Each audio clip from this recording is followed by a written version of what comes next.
7 AM ang meet-up time pero yung mga kasama ko missing in action.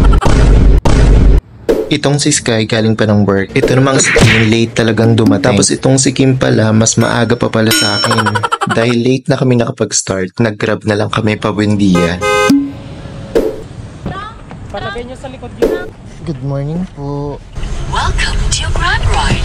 Your safety comes first. Dahil 8 na at naghahabol kami ng oras, sumakay na kami agad ng bus papuntang Batangas Grand Terminal. Yung total travel time is inabot ng 2 oras with 1 stop for pre-break. After ng bus, nag-jeep naman kami to Anilao Port. Wait lang Kuya Jerry, baliktad. Sorry.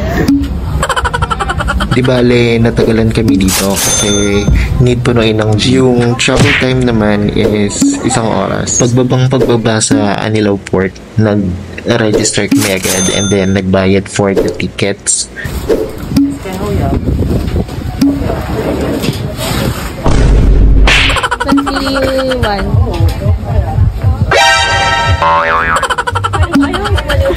For 1 PM yung nakuha namin ticket. Ang original plan namin is sa Tingloy kami magla-lunch, but since delayed na kami sa schedule, dito na lang kami kumain.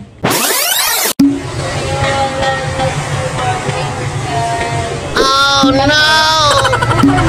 So, ending sa 7-Eleven kami kumain. Since wala nagtitinda ng karne sa market, nagtanong na lang kami. And buti na lang, napag-alaman namin na may malapit lang Alpha Mart. So, nag-lunch muna kami before namin inasikaso yung mga kailanganin namin sa isla. Hinati namin yung mga task. And then, ending, nakabalik kami dun sa port ng 102.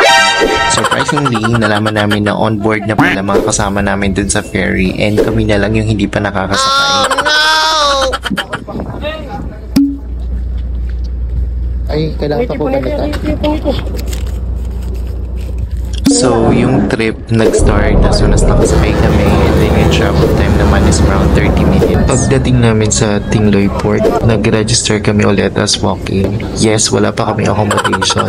Bahala na si Batman. Para makarating sa kabilang side ng isla or sa Masasa, nag-tricycle kami. Di bali, short lang naman yung ride. Baba namin, nilakad na lang namin yung papuntang beach para maghanap ng accommodation. Kahit sobrang init, nilakad lang talaga namin, hindi na kami naghabal. Umawi na lang talaga kami sa beach. So ayun, kahit almost 2 PM na kami nakarating dito sa Masasa, we're thankful na safe and that we have enough time para i-enjoy ang island hopping later.